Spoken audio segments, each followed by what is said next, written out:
And I remember one of those mornings, I was able to get my work done, and I was sitting on the beach watching the sunrise.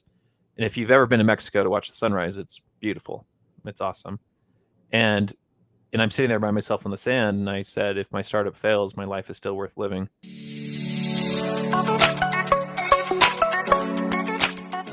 On this episode of The Hidden Layer, I talk to Ben Taylor, who is the Chief AI Evangelist at Data Robot. Now, we cover a lot of ground here, and Ben opens up about the impact of close friends taking their own lives, the dark places that he has been to himself, a crisis of faith, imposter syndrome, fatherhood and the feeling of letting down his kids, and something that nearly ended his marriage several years ago. Now, you may think that this is quite a lot for somebody to share publicly, but this vulnerability can be very important. Generally speaking, the more that we can open up to each other and the more that we can support each other along the way, the better. So thank you to Ben for taking part. Let's take a look. So, Ben Taylor, thank you for joining me on this episode of The Hidden Layer. It's very good to have you here. Yeah, I love that you're doing this, Andrew. This is super valuable for the community. Yeah, cool. Thank you. I think, my overall aim is just to help anyone in any way we can. I want people to start feeling more empowered to talk about their struggles or their insecurities or whatever it may be, and seeing people like yourself, talking about these things. Hopefully it does empower people in some way. But so to start with, I mean, for anyone that doesn't know you, so you are currently the Chief AI Evangelist, which I think is one of the coolest job titles that I've seen, at a company called Data Robot, who are a company who are doing amazing things at the moment. You've been Chief Data Scientist at HireView, I think it was. You've been part of your own successful startup, which I believe is the reason that you're actually at Data Robot. Is that correct? Yeah. So Data Robot acquired us a year ago. I was one of the co-founders of Zeph.ai, so we had a deep learning AutoML startup that we did for 3 years before we joined them. Yeah, and you're reasonably, outside of work specifically, but still kind of related to that. You're quite visible here on LinkedIn. I mean, I only really use LinkedIn. I'm sure you might be on other social media, but I know that on LinkedIn you are reasonably visible, and you talk about both professional stuff, and you also talk about stuff that's slightly more personal. So, for example, the other day I saw a post that you shared where you were both skiing and then you were out in the sand with some crazy, awesome vehicle, all in the same day. So, what I guess my point is that, so if I don't know you and I'm just scrolling through LinkedIn and I see your posts and stuff, I'm just probably thinking like, here's a dude who's got, everything sorted, like he's got a good job. He's probably getting paid well to do that job. He's obviously good at what he does to get himself into that position. You started a startup that then got bought by another company.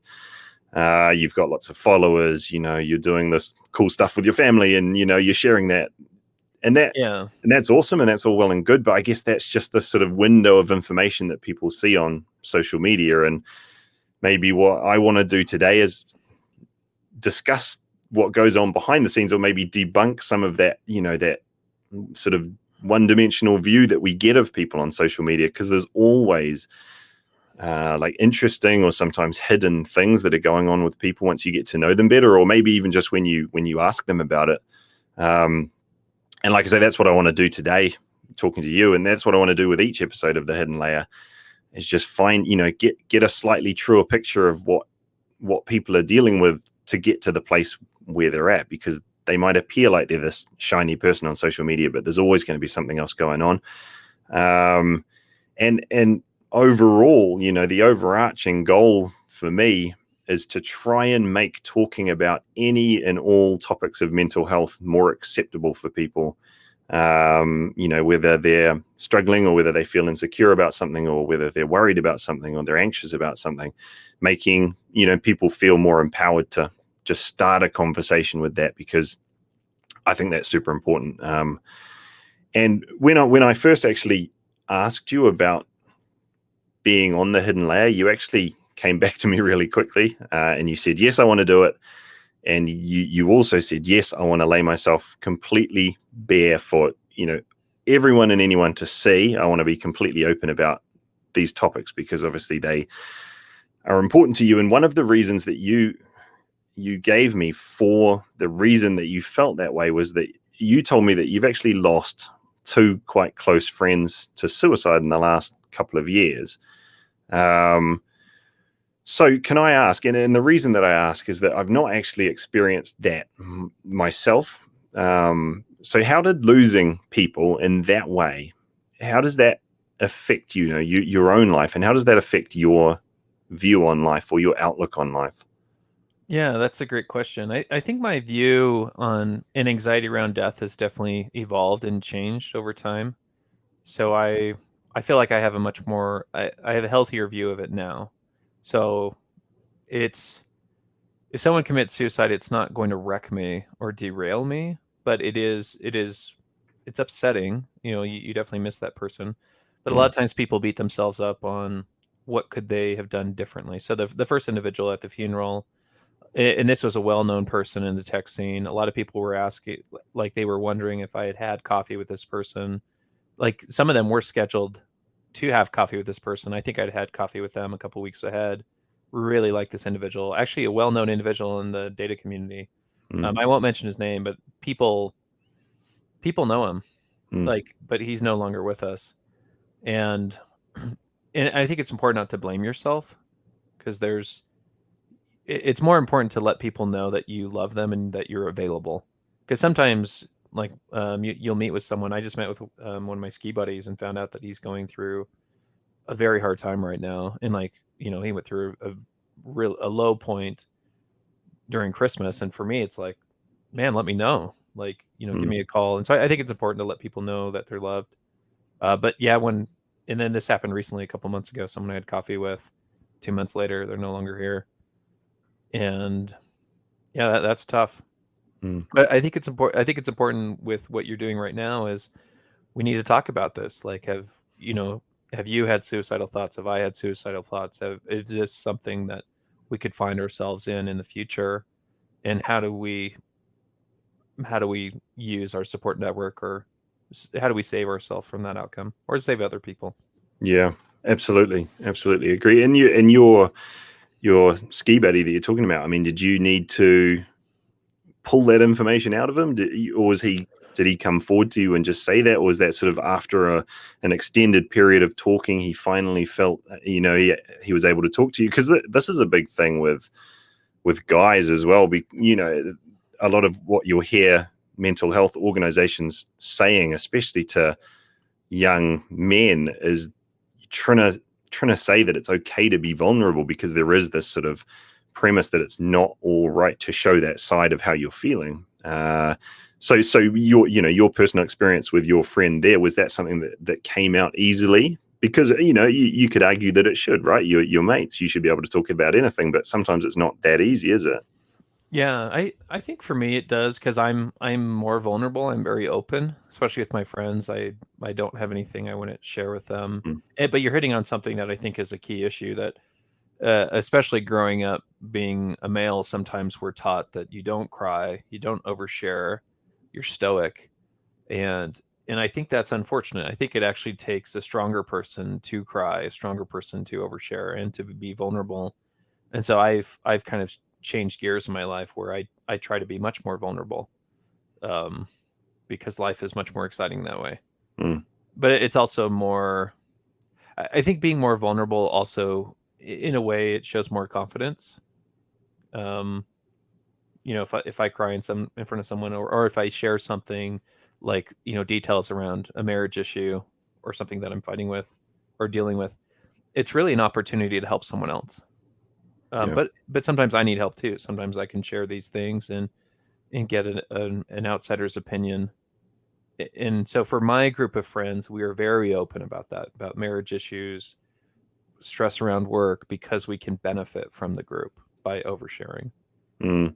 And you're very, you're in a great position there, having a group of friends that you can do that with, because a lot of people may not have that. But maybe that is something to think about. If you feel you can't share something with a friend because they'll judge you or they'll laugh at you, then that's probably a pretty key sign that that's not a good friend, right? If you were to think about who do I want my friends to be, a good way to judge that would be saying, if I had a problem and I was to share that with them, would they support me? You imagine that's the definition of a friend, right? But a lot of people probably don't feel confident enough, even with their close friends, to let them in on, how they're truly feeling. And that is a problem. Yeah. And I think I see that less so the older people get. So people in their 30s and 40s, I think they're more likely to overshare. Or maybe in your 20s, everyone has a great marriage, you're very guarded. When there are marriage issues, they usually come out in a huge way. Like I would find out that you're having major marriage issues that you haven't talked about for the last year, and now I'm finding out about it when it's almost too late. Where I think now and later in your 30s and 40s, you're much more likely to share, things that happened last week, or things that you did or someone else did that are impacting you now. Yeah. But one of the things I think about friendships is, I think being a chemical engineer, it's funny because chemical engineers, they're hardwired to think about like energy balances, mass balances, momentum balances. And with friendships, there's kind of this like emotional equity, or like love deposit exchanges. So if we are friends, if every time we meet, if you feel like I detract emotion and energy from you by criticizing you, or it's not that friendship will ideally, it will actually kind of expire and atrophy and go away. But if every time we get together and you feel uplifted, you laugh, you feel energized, that friendship's going to be there for a very long time, regardless of what happens, regardless of where we are in our you know rankings as far as titles or income or anything like that. Those friendships will last. And so I think that's very important to ask yourself who around you detracts, because I think there are people that have toxic friendships that they just need to let them go. There are people that are not making your life better, and sometimes that ends up being a childhood friend. It's someone that they've been a friend for a long time, so you feel like they have to be a friend forever, and that's not true, because there's new friendships you can make. And so I think friendships they're not guaranteed long term, and that's something we have to kind of check on a regular basis. But we have to be sensitive of ourselves. Are you detracting? If you interact with someone, are you making their life better or worse? Are you cheering them up or bringing them down? Yeah, and that actually reminds me of, so taking away from a friendship example, but I think this is something that also can either give people energy or take people's energy away. And this was a, so you may have done these, in your working career, things like kind of personality tests to determine where your skills lie, or where your strengths lie, and where your weaknesses lie. I did one once, and I can't remember what it was, but it was called something simple like this, like a strengths finder test. But it wasn't about what you're good at and what you're not so good at. It was all about what gives you energy and what saps your energy, essentially, from a work perspective, in a way that can help guide you in terms of what you should be doing.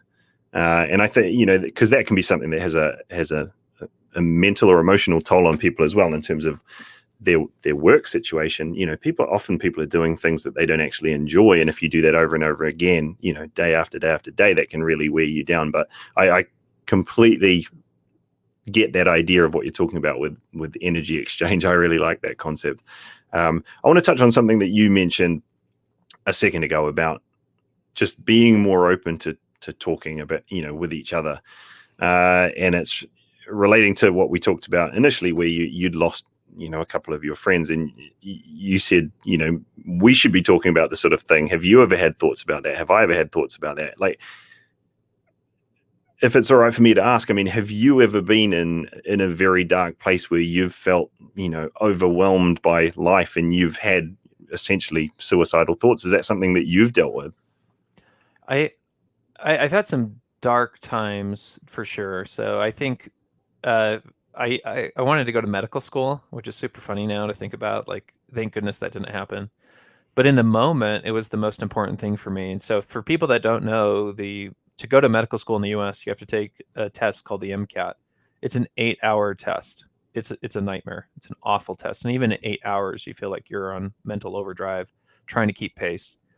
And so to prepare for these tests, I would take the entire summer off as a poor college student, and I would practice. Like I'd literally just wake up every day and practice like a 4-hour segment and a 6-hour segment. I'd study, and you do this all summer, and then you take the test.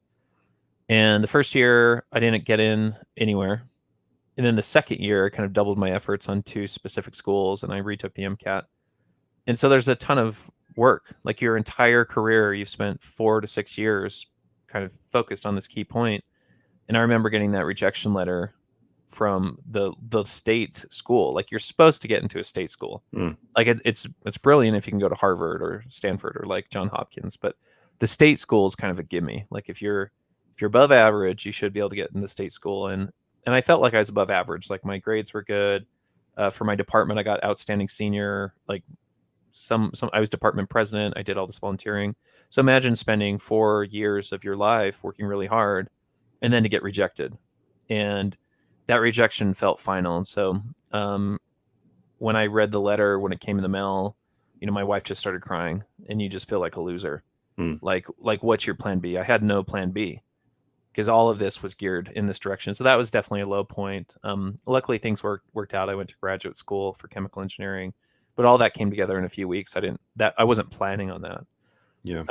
And then other low points. So doing a startup, that was definitely, I had a low point at the hedge fund where that was very stressful working there, but doing a startup was probably the lowest I've ever gotten, because things are so stressful. Like you have to work 14-hour days every single day forever.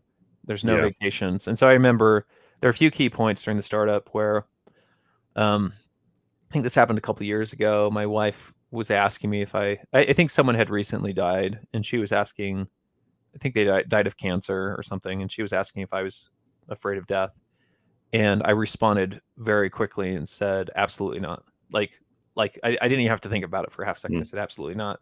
And that confused her. And she said, like that, she kind of turned her focus on me. Why are you so confident that you're not afraid of death? And my response was, at least I would have a break. But I was never suicidal. Yeah. What that tells you is I had this workload that was just soul crushing. And it doesn't mean I want to leave my wife and family, but the idea of like lights off tomorrow actually sounded nice. But I'm not going to go take my own life. So that was kind of a sign for her, like, holy cow, like you are not in a good place. And then one more story that I'll share very quickly is my wife forced me to go on a vacation to Mexico, which is funny because that, like, no one should ever force you to go on a vacation to Mexico. So she was going out there with 5 girlfriends and their husbands, and she said, you have to come. It's non-negotiable. And I was doing a startup, so I said, fine, I'll come. I'm going to work every morning from 2 until 9 a.m., and then I'll exist the rest of the day, but I'm still going to work. And I remember one of those mornings, I was able to get my work done, and I was sitting on the beach watching the sunrise. And if you've ever been to Mexico to watch the sunrise, it's beautiful. It's awesome. And I'm sitting there by myself on the sand, and I said, if my startup fails, my life is still worth living. But along that journey, I was never suicidal, but it just kind of shows the stress and the pains of a startup, like winning contracts, losing contracts, legal, hiring people, firing people, paying for payroll out of your savings. That is all of that. And then to make matters worse, my wife kept remembering the pay that we had at HireVue, because at HireVue I was paid very, very well. Yep. And I wasn't stressed, and I skied all the time. And so and even when I was leaving HireVue, I was told of what my future income would be if I stayed. So like, if you stay, you'll be making executive pay, and this is your scenario. And so my wife is constantly bringing that up, that, instead of making no money and watching our 401k torpedo to zero, you could just throw in the towel. But you can't really throw in the towel when you've raised money or when you have employees or when you have customers. Like, you can't give up. Yeah. So. Yeah. I mean, I obviously, your startup was, you like you say, you'd raised capital and things like that. I can definitely relate to what you're saying, though, right? So I left working, consulting for Sony PlayStation in March of last year, and was earning really good money doing that, and it was a great gig. And that just that came to an end, but I also had, for a long time, had been wanting to do my own thing, and that's where my whole Data Science Infinity data science program has come from. And I went from earning really good money and not having a financial care in the world to essentially being 7 months without an income while I built up everything for the course. And like you say, you see your savings go down, down, down, down, down, and that was with no guarantee that anybody was gonna end up, investing in me in the program. And I had all sorts of what if questions. What am I going to do? That would be to me, I think it would be more a hit on my pride that it didn't work well, or that people didn't think that I was worth investing in for, the thing I was promising to deliver to them. I think that would have been really hard. Luckily, it has gone well, but it's still a daily battle. I've never worked so hard in my life as I have working for myself. And that seems slightly ironic, right? Because the dream, the idea of working for yourself is that you live in the dream, but it's all on you, like financially, from looking after my family, putting food on the table, progressing our lives, even the thoughts, and, you try and not worry about these, but even the thoughts about having enough money for when you retire. I mean, these are all thoughts that are in your head, and you're thinking like, have I made the wrong decision here? And it's a daily grind, because every day I have to come in and go, how do I sell to somebody else? How do I make it better than it already is? And it's like I say, I'm working harder than I've ever done before. And it's rewarding because you're building something for yourself. And there are benefits in terms of your work-life balance. You have complete flexibility to determine how much you want to go to work and how much you want to spend time with your family. But it can absolutely be draining. I get that completely. Well, I was going to say too, you're your own worst boss. So who's watching out for your mental health? Because I've had direct reports where I'll encourage them to go on vacation because you see a mental break or you see something going on, but who's watching over you? So when you're self-employed, no one's watching over you. Yeah. And that's a very scary thing, because you can imagine as a direct report, if you see signs of a mental break, you can force someone to go on a vacation. Like, hey, take 2 weeks off, go somewhere sunny and have a vacation. But being self-employed, that doesn't happen. No. And I'm lucky, like my wife is the person that does that. So she says, like, who's created this deadline that you're working to, Yeah. No, so at the moment I'm adding a whole new section of content to the course, and I put an arbitrary deadline on that to have it done by a certain date. And I, working long hours and sort of stressing about being able to get this done by a certain date. And my wife just said, like, who set that date and why? Like, I just set a date and I was working towards it. Why not push the date out? Like, nobody in the course cares if that comes out a week later. I may as well, like, take a slightly more chilled approach to it and do it well rather than rushing it, because that is the crux of everything I do within Data Science Infinity. Is I've always wanted to do it really well, not rush it, not make mistakes, because that just, the whole business model falls over then. So yeah, you're right though. I'm lucky that my wife's sort of been keeping tabs on me and asking me those questions, because I'm a little bit of a perfectionist, and for some reason I'd put a certain date on when things needed to be done, or a certain level of quality that they need to be done. But there's nobody else. There's nobody else to discuss that with. I'm sitting here in a room by myself with my own thoughts, and you feel the weight sort of pressing down on you. There's nobody else to share that burden. It can start to build up. So yeah, I think that's a really good point. Being your own boss in your head is this dream environment, but it can be extremely hard. Yeah. Well, the temptation is to just work harder. And I think it's an important thing to call out that your unit of time, your work efficiency is not equal.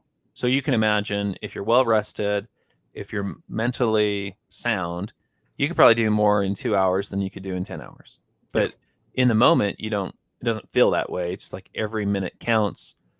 You're missing dinner, you're waking up early, but actually something beautiful happened through the startup. So sometimes you kind of have to go through this refiner's fire to be changed or to be improved. And and I've talked to other people about this, and I'm surprised I'm not the only one. But so I've got 3 kids, and I waited 7 years before we had kids after getting married. Like I wasn't that excited to have kids, and actually, from a data scientist perspective, I was actually quite stressed. Like I would ask brothers-in-laws, sister-in-laws. I'd ask everyone I could ask, how much more do you like your own kids than your nieces and nephews? Can you quantify that number? Like, I'm trying to be very analytical. I want you to give me a number, because I was realizing I don't like my nieces and nephews enough to keep them. And if I only like my kids twice as much, that's a problem. And so like that was my mindset before having kids. And then once I had kids, I think until doing the startup, my kids were I'm trying to think of how I can say this without it sounding awful, less awful. So my kids were a necessary distraction, or a necessary, like it's almost like, got to do my part, got to have some kids, they're good, but they weren't my purpose. And after going through the startup, my kids became my purpose. And actually, that was a big deciding factor for me, that going through with an acquisition made a lot of sense, because I have an 11-year-old daughter. I call her my princess. She's awesome. And she likes to ski. And there was a moment a couple years ago where I lived in Utah. Skiing is amazing. Like, people travel to come to Utah because the skiing is so good. And I'd gone the whole ski season. I hadn't skied once. And then at the end of the ski season, as like a last ditch effort, I take all the kids skiing with my wife, and it's a disaster. So like my daughter, who's 9 at the time, she's crying because I'm not available to go with her up the lift, because she's actually good enough for that. I'm dealing with like 2 little boys. I've got 3 kids total. And it ends up just being a really shitty day. And I was thinking, if my daughter turns 16 and if she still sucks at skiing, like I'm not trying to make her a world-class skier. I want to enable her hobbies. So if she likes to ski, I want her to ski. But I was thinking, if she sucks at skiing when she's 16, there's no amount of money that you could write on a check that I'd be willing to accept for that. Like, that's a big change for me. And something happened that was really magical in the next 6 months. My kids became my purpose. So instead of me looking at time, because before I'd be like, well, I don't really want to take my kids skiing because I can go with my ski buddies. I can go ski real runs that are exciting. They refuel me. And I completely changed as a person, where going and spending 4 hours on a green run, it's nothing about me. It's 100% about them. That brings me so much joy today. And so my kid, or even like something as simple as like jumping on the trampoline, like before, Dad never had time to jump on the trampoline. And now I'll jump on the trampoline and kind of be there in the moment. And so and I have heard stories of parents that never get there. They'll actually raise their kids all the way to adulthood, and the kids were kind of this necessary burden. Mm-hmm. Like they still love them, but it's very different. Like, time urgency can kill some of the most magical moments you can have as a parent. Like just having a kid snuggle on your shoulder while you watch a cartoon like Pixar. It's so funny now, because you might see that as a waste of time, but I actually think they're both fascinating. So I love, having that, physical touch with my kids, being able to, let them feel that affection and love. But I actually love watching Pixar movies, because I'm so obsessed with storytelling. I try to like break down. So the kids are just watching a movie, and I'm trying to critique it. Yeah. So even like I'm watching the movie, I'm like, okay, here comes the hero's journey. This character's not quite likable. Did they detect that? And so I'm like, so for me, I have fun both ways. But the other thing too is, so religion. I was also, my wife and I had the same faith, and we've had the same faith for 16 years. But going through the startup, I started to change my faith perspective. And that was extremely stressful for our marriage, like almost to the point of breaking it, where she couldn't handle that. And I think it brought a lot of anger from my point of view. So a couple years ago, I used to be angry if I didn't want my kids to pray, because I felt like having this more analytical mindset, I could explain the world away. Yep. And I was kind of a dick about it. So like, if you came to me and said, hey, I just experienced this miracle, I used to classify miracles into 3 categories, like category 1, 2, 3. So category 1, statistically probable, find my keys. Category 2, car rolls 9 times, everyone survives. not impossible, and then category 3 is impossible. So if you came to me from a very sincere perspective and shared a miracle story, I would quickly bucket it, and then I would cut your legs off.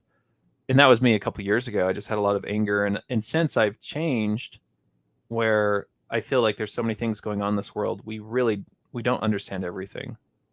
And so I'm at the point now where I encourage my kids to pray. I want them to live their whole life wondering about what's next. And I'm in no position to rob them of that. And I'm also in no position to control what that is. And so that's a really good outcome for me with our mixed faith marriage. But it wasn't easy 2 years ago. Like, in addition to the startup pressure, like these Yeah. are like two impossible weights that we're trying to work through. And for some people, they can't work through it. It'll end in divorce. They can't make it. Yeah. Yeah, absolutely. Like things like faith, I guess, and even at the moment with the amount of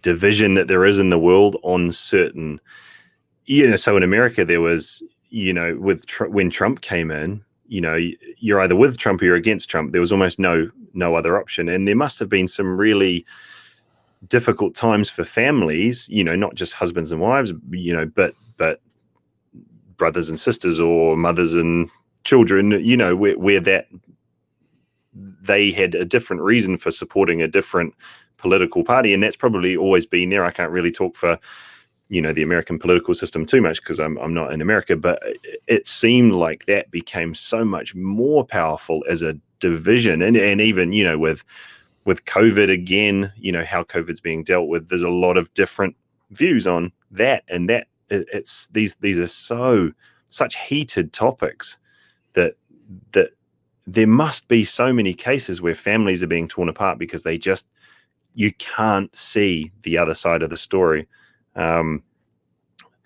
So yeah, that's very interesting. When you were saying that, you had a lot of anger a second ago, you'd get angry at your children, for example.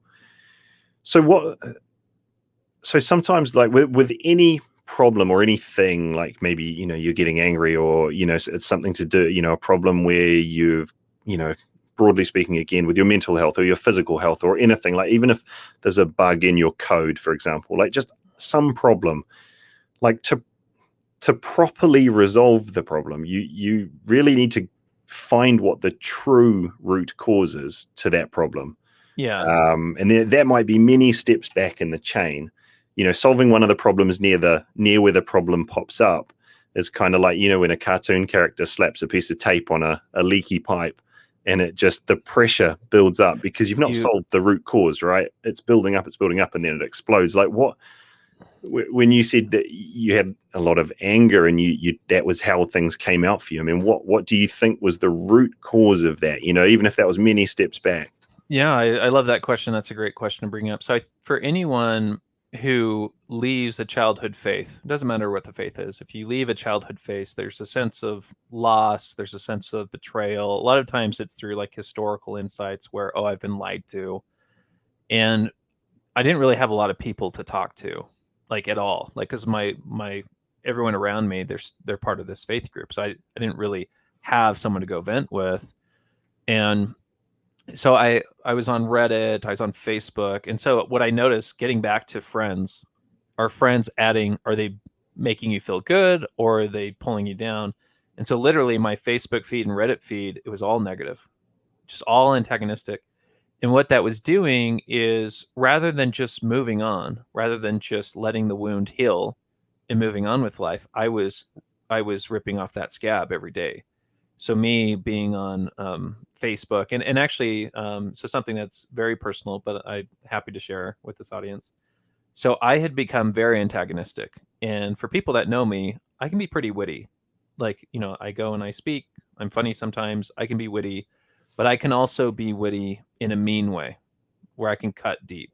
Mm-hmm. And I was an active participant in these social groups. And so, every day I'd kind of engage with these feeds, and I would even engage and begin to comment. And I could cut deep. And I remember once my wife was holding my phone and something showed up on Facebook, and I can't remember what I said, well, if that's true, then God's an idiot, or something that honestly I feel is pretty tame or timid. Like, not, but for her, she was so surprised to see this from me, and I just went to bed thinking nothing of it.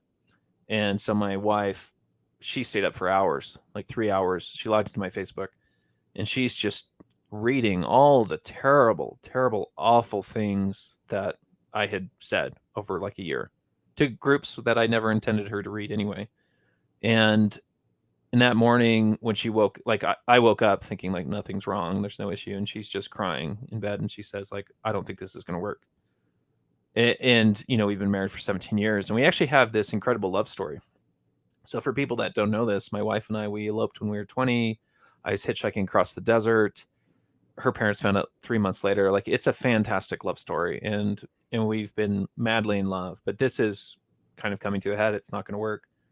And I realized that those groups were causing so much negativity, and it still breaks my heart today to think that my wife was reading all this garbage online that was extremely hurtful, because I'm attacking her faith. I'm saying these things, and it's interesting because since she's forgiven me, but I will continue to bring it up because I don't think I'll ever forgive myself for her kind of going through that pain. So we're in a really good spot now, but yeah, it's interesting that you need to take stock on a day-to-day basis if your activities, your friends, and your behavior are building you up or if they're tearing you down. And if they're tearing you down or making you angry, that's not, no one needs to be angry. Like, No. to be perpetually angry. That's whether you're angry at your parents, you're angry at your religion, you're angry at so many things you can be angry at. No one needs to be angry. No, nothing good comes of anger. I mean, this is something I probably said about 3 hours ago to my 4-year-old daughter, right? Like, yeah, it does hold true, and to some degree, you say that, and you're being hypocritical because 5 minutes before that you were angry about something, but it's very true. So when your wife had read all of those things that you'd said, and she brought that up with you, were you angry then that because you'd obviously said those things, or was it, did you instantly have a sort of epiphany then that you needed to somehow turn around how you were dealing with people, or was it a slow progression from there? I think it was pretty quick because it had to be. Like, things are pretty urgent. My wife's pretty good about forgiving me, and I'm good about forgiving her. But it was just too much, because if she had read like one or two comments that were upsetting, I could try to make the argument that it's out of context. You don't understand these groups. They're antagonistic. It's just, it's not that serious. But for her to read so many things, it wasn't going to work. Like, it was just too much. So it was kind of this, it was really an emergency for our relationship that I had to do something today, or this wasn't going to be around. Yeah. But it was interesting because at the time I had justified it as an outlet or support group for me, that I don't have people locally that I can go and vent with, but here I can vent with this online community. But online, anytime you're venting to an online community, there's gonna be a lot of negativity there. And you're gonna have a lot of really smart people that are really witty, memes, different things. It's almost competitive negative wit. And if you're playing in there, which is interesting because I do have a reputation for being a troll. So some of my most successful LinkedIn posts have been super upsetting for some people, but I feel like there's been some truth to it. And I've even had people tweet at me there's one post in particular where I wrote an article 5 or 6 years ago, maybe 7 years ago now. And I said, the article was essentially how to hire your first data scientist. But if the title of the article had been how to hire your first data scientist, I don't think very many people would have read it. And I understand clickbait. I understand titles that engage. And so the title of that blog post was, "This is why your data scientist sucks." And it's so funny because, like, if I haven't met you or know you, I don't know if you suck. But I wrote the article in a way that if you're an executive paying payroll, and if your data scientist kind of fits this point of view, I want you to think that maybe you need to fire them. And the way I wrote it, like, I still have people complain that this is toxic, This shouldn't, like, please delete this. But I think some of those messages are useful to kind of get out. So I'm not a negative person, but sometimes I will post things online that get a lot more traction than I realized because, but even I'm not the only one. There's Andre from Gartner. Yep. One of his favorite posts that he's ever done, and he's kind of tamed down a little bit, which I think is unfortunate because I kind of liked when he was edgier. But he had a post once where he said, if you have to Google how to become a data scientist, you will never become one. And I think that's funny, but I think he has a point. But a lot of people were very upset. They just felt like that was a mean thing to say. You know, when people are starting out, you don't want to kick them when they're down. You want to encourage them. That's not very encouraging. But he has a point, and I think it should be discussed. And so that post blew up, and it was one of my favorite posts. But that's an example of some of these more antagonistic, upsetting points of view, but they encourage dialogue. They encourage a discussion. Yeah. Yeah, and that's what a social media algorithm is looking for at the end of the day, right? It's looking for a polarizing post, which is going to gain, you know, a lot of comments, and therefore, you know, the flywheel starts spinning, and it generates its own life, doesn't it? Like, that is how the media and social media works these days. Yeah, unfortunately, FUD, fear, uncertainty, and doubt, like the media is more likely to push things that are antagonizing or engaging or upsetting. Yeah, absolutely. There's one media agency in the UK here that I know that they'll, whatever the topic is, maybe it's COVID, for example, at the moment, obviously a big part of the news. It's almost like alternating days. They'll be pushing the different point of view. It's almost like they're trying to get both parties, you know, both groups of people that agree with one side or the other, to have some more evidence for their argument, and then the next day they need to fight back at the other one. It's like they've got this beautifully simple algorithm, which is just give people something that they agree with and then take it away, and give them something they agree with and take it away. And I just noticed it recently, because a lot of, and I don't know what it's like in the States, a lot of the UK media is politically driven. So a newspaper or a website, you know, a news website will either be left wing or it will be right wing, and they basically post from a certain point of view. And there are some less biased ones, but most of them have a political affiliation. And this one did to some degree. So they normally push the same sort of thing over and over again. But I noticed they were sort of swinging back and forth, and I just wondered, I don't know if this is true. It may just be me conspiring that this is a thing, but it seemed like what they were doing was just trying to cause more friction between groups of people. Yeah. Well, if you cause friction, you're going to get engagement and ad spend, which is unfortunate. One topic I'd love to bring up that I think is top of mind for a lot of people in our industry is this idea of imposter syndrome, because a lot of people struggle with it, and it unfortunately can really kill them during an interview. Because if they're anxious, imagine if I'm giving you a technical interview, things are going well, and I hit you with this question where you don't know the answer. And if you cave, if this imposter syndrome kind of flares up, and if you cave, that's a very different reaction from my perspective, rather than you just saying, I'm not familiar with that, moving on. Like answering, it's so funny because both scenarios, you got the question wrong. One scenario is self-defeating and you just kind of fall apart. The other scenario, you answer with confidence. Like, I imagine if you're giving me an interview and I didn't know a technical question, it wouldn't bug me, it wouldn't care. And I'm not saying that from a point of bragging, because I'm saying that comes from a career of just experience. Like, people, I think one of the benefits for the audience is you have people in the industry, they've got gray in their beard or in their hair, men or women, they've made mistakes, they've been around the block.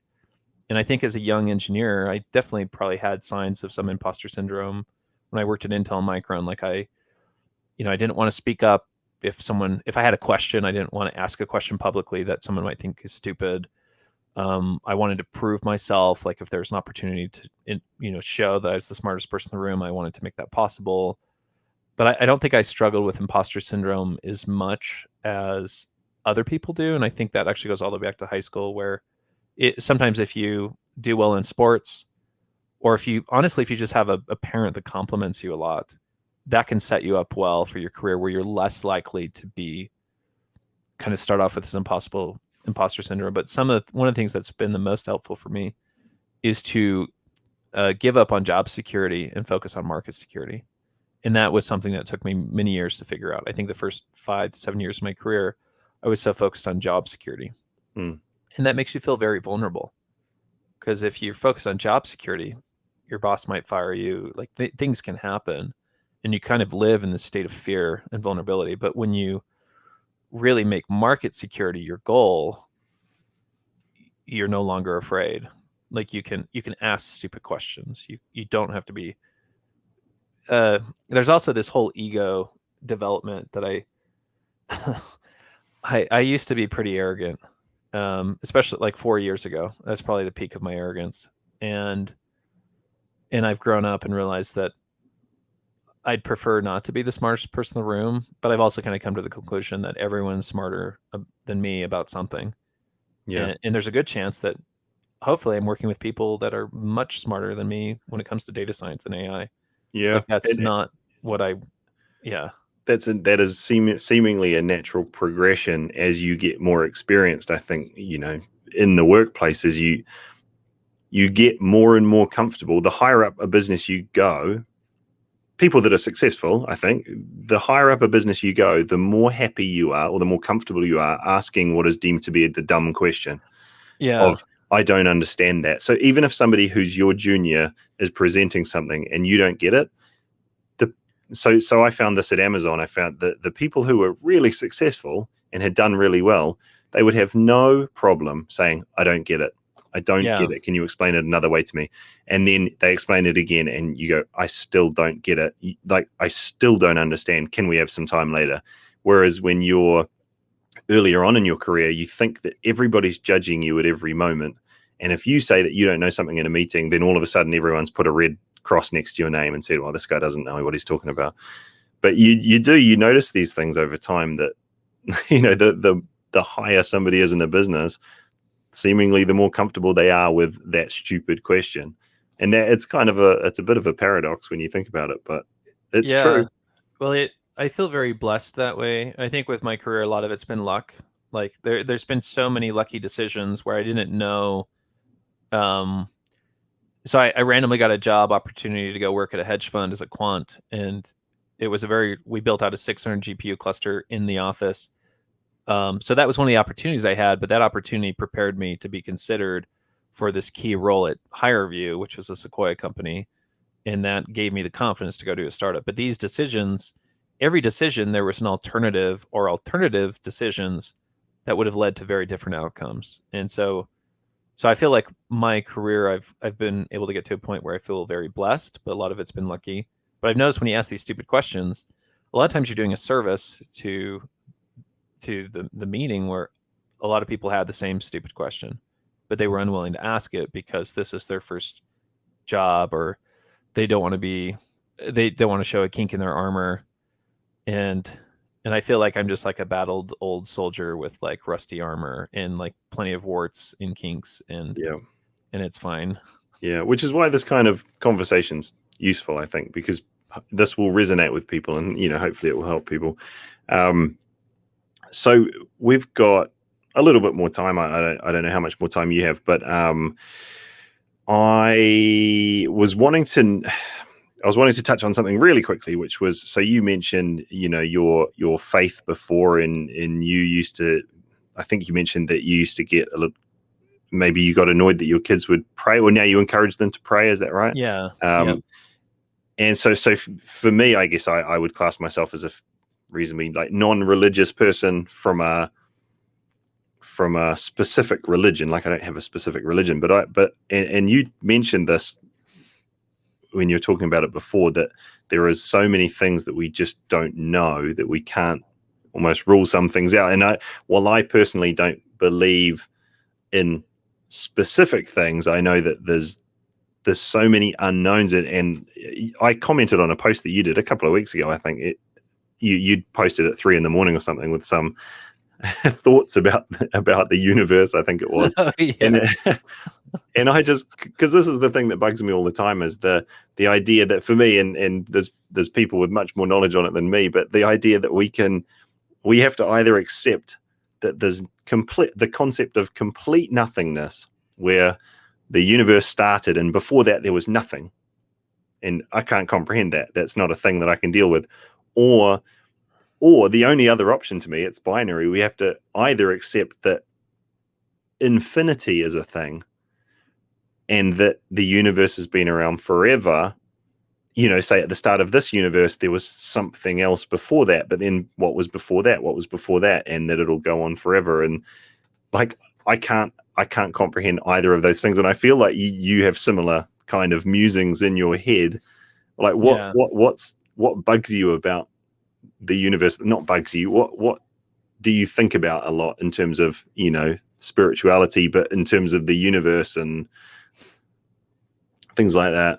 Like, I feel like I have the urgency to explain everything tomorrow is gone, because I feel like we're going to, all the way up until the day we die, we are going to constantly be amazed with new discoveries, new insights.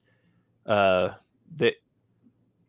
been really helpful for me to just kind of see the world through that lens. Because it's so funny, because before, if I was trying to force religion on you or atheism, I would say, well, both, like, before I'd say, well, the person forcing religion on you, they're obviously a fraud because they've got an agenda. Or I'd compare other religions and say, well, there's a mismatch here, therefore all these are wrong. But I think I could make the same argument against an atheist, because if an atheist is saying, hey, here's two different religions, they had two different spiritual experiences that, seeded those religions, they disagree. I'm from the perspective now where it's like, well, who's to say that didn't happen? Where before I've been like, well, this absolutely didn't happen because this is impossible. These two views disagree. But I'm much more, I don't have to figure everything out. But I'm also of this mind, like some of the things you just brought up are super confusing, but I feel no urgency to solve it. If anything, life is a roller coaster. It's a ride. And how wonderful it is it to talk about these things, figure these things out. I don't think we'll ever figure everything out. No, like even blows this, your mind in the that concept itself. Yeah, like even this journey or this chase for artificial general intelligence or consciousness, or how does the human brain work, or genetics, like we're just right at the beginning of the race. Like I don't know, because if I actually live long enough for us to really understand consciousness, then potentially my consciousness could be uploaded. But if my consciousness could be uploaded, that's actually kind of a silly thing, because why would we upload one consciousness? Like we'd have like a hive mind consciousness. Like if we actually got to the point of understanding it, but there's so many unanswered questions for what's coming. I have no urgency to answer them. And I feel like I celebrate people's faith. So a couple of years ago, if you were sharing a religious experience with me, I might kind of balk at it in my mind over dinner or something. But now I would think that's something that's very special. And if anything, I would admire it. It doesn't mean I'm going to copy it or use it for myself, but I wouldn't see it as a weakness. Yeah. I wouldn't look down on you for having that insight, where maybe before I would have been more judgmental. Yeah, I think I'm the same, right? Like growing up, I would have always scoffed at somebody that was religious, because it just seems silly, right? When you're growing up, if you come from that point of view, like that can't possibly be true. Yeah. But then so at the moment, my daughters are 4 and 1, but my 4-year-old, she started to ask questions about, in movies, there's people who die, and like what happens when people die, and the idea that there could be something like heaven. Like what a lovely way to think about it. And whether or not I think that's true or not, I think it's a beautiful way to think about it. Yeah. And wouldn't that make it so much easier to explain to children, in a way that's not scary, or is not, going to cause them to lay awake at night and worry about it? Yeah. Well, one thought I had that was very interesting, at least for me, is a lot of times religions talk about eternal life. Like, are we going to live on, or is it going to end? And I think there's actually a perspective to say, well, we all have eternal life. And the reason we have eternal life is because your influence through research, through your kids, through people you're nice to, that will live on forever somehow. Like whether, even if in generations they don't remember you, you could have had a positive impact on your kids or other people you interact with. So focus on the positive impact. But this concept of eternal life being a binary decision, I think it's already decided that whatever camp you're in, we're all going to live forever in some way. Maybe we actually will live on. And then the other thing that I think is funny, watch me offend everyone in the world. This will be fun. So I used to think if you're religious, you were weak-minded and naive. But now I'm going to offend the other side and say if you're atheist, you're weak because you're unwilling to be vulnerable to the unknown. It's so like the truth is in the middle. And so hopefully people listening, they're not offended. It's just like that was my mindset before, but my new mindset is, do you really think you can explain everything? And if you do, I would ask you to look at yourself internally and kind of wonder, are you willing to be vulnerable? And being more vulnerable is something that I think is a very powerful, it's a very useful concept. You can help people. If you can be more vulnerable, you might be able to find a friend or someone in your community that needs help, but they're unwilling to share that until you show your vulnerability. Yeah. And I think that's a good way to bring things back to mental health specifically, because, you know, we talked about this at the start as well, being able to show some level of vulnerability, or being able to, you know, just talk to people about the way that you're feeling, whether that's something major or whether that's just something that's bubbling away with you. I think that's super important. And again, that's what I want to try and encourage that dialogue, because if we can open up more conversations like that, or make it more normal to have a conversation like that, and then support each other as we do that, I think that can only be a good thing. So what, and this is a really, really broad question, so answer this in any way you kind of like, but throughout we've discussed the ways that you've evolved your thinking over time because of different things that have happened to you, or different moments that have impacted your family or, you know, your work. What advice would you give to people? And again, very, very broad. What advice would you give to people who are potentially struggling with their mental health? Maybe they're feeling insecure, or maybe they're just feeling down. Like, is there anything you could say? Like, what is it that people could start doing to get them on the right track? Because I know there's some tricks and behaviors.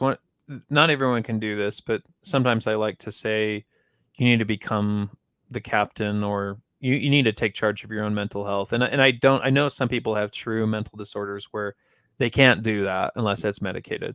But there are some things you can do, like with exercise routines, with meditation. You have some things you can do, and you really have to kind of look at it like in a 24-hour period. What can you do to help your mental health, and make that a priority? And also the thing I've realized in life is there's a lot of things in life that really don't matter. Like even a job really doesn't matter. An awkward conversation with a parent, with a coworker, like someone that pissed you off. Mark Manson. Hopefully I'm not getting his name wrong. He wrote the Art of Not Giving Enough. Right. It's a great, the book's a little long. I'd read his blog about it. It's really important because it makes you realize, like, if I'm commuting and if you brake too fast or cut me off, the default behavior is to be angry and to honk at you. And if you can live your life in a way where you really, not that many things upset you, you're going to have a much happier life. But if you live your life where every day someone's pissing you off, or something's upsetting you, or you have something in the past you haven't been able to fix and get over, that's a problem. You need to, make your mental health a priority, and try new things that can help address that.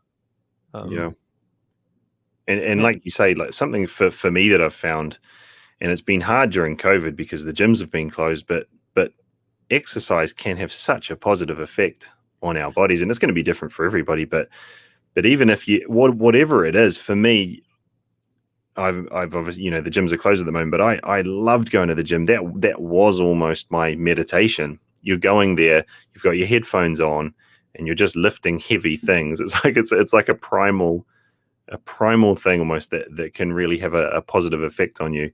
But I think for me, what it was always a journey. You were always trying to improve yourself with a goal of, I want to be here in 6 months or 12 months. And I think that can really help mental health as well, at least from my point of view. That I'm not saying this will be the same for everyone. Having something that you're building towards can be really positive. So that's my kind of point of view. That's what I find works for me. But I know that during last year and this year, with lockdowns and gyms being closed and shops being closed, that has been so hard for people. And I've noticed that. Like, I would say I'm in a reasonably good position with my mental health, but I've noticed that's eroded away at me a little bit, not having things to build towards. I've obviously had my data science infinity. I'm building that, and that's a huge part of my life. But smaller things like going out and having just other things to build towards in your life, I think that's been shut off a little bit, rightly or wrongly. It must be having a big effect on people. Well, nobody should work 7 days a week, even if you're a founder. Like, even if you're, you have to work to make the business work, find a day per week where you can appreciate something that's not work related. Mm-hmm. Get out, go to a park, go on a hike, go on a bike ride, go on a run, go on a trip. Like, get out and do something different. I actually might have to jump pretty soon. I've got a meeting I got to run to. But Andrew, hopefully this has been useful. I'm always happy to be a resource to people if they are struggling. Sometimes I can be a little prickly, and I apologize for that for some people. I notice when it comes to junior talent, unless someone is off the charts on passion and obsession, I feel like I have very little patience. And it's not a criticism to them. It's just what I've been through with startups and different internship programs I've run. I have a hard time with that sometimes. But I also I really struggle with time availability for helping the community. So it's nice that when you can do things like this to kind of scale some experience. Yeah, absolutely. Absolutely. No, I would just like to say thank you for coming on. This is a huge thing to do. So a lot of the time we spend, our time talking about the good things that we're doing, or, who we're working for, what we're working on. And it's nice to have people on and have a bit of a change of pace and talk about the things that are going on behind the scenes. I think that genuinely can only be a good thing, to see that these people that they follow on social media, or that appear like everything's so brilliant for them, there are other things going on, or other things that have impacted them in their life. So I absolutely appreciate you coming on and doing that and being so open. And, I know we've talked about some heavy topics at times, during the talk today. But I think that's important. So if we can make those conversations more normal, then I think we're heading in the right direction. So thank you very much, Ben. Thanks, Andrew. I've had fun.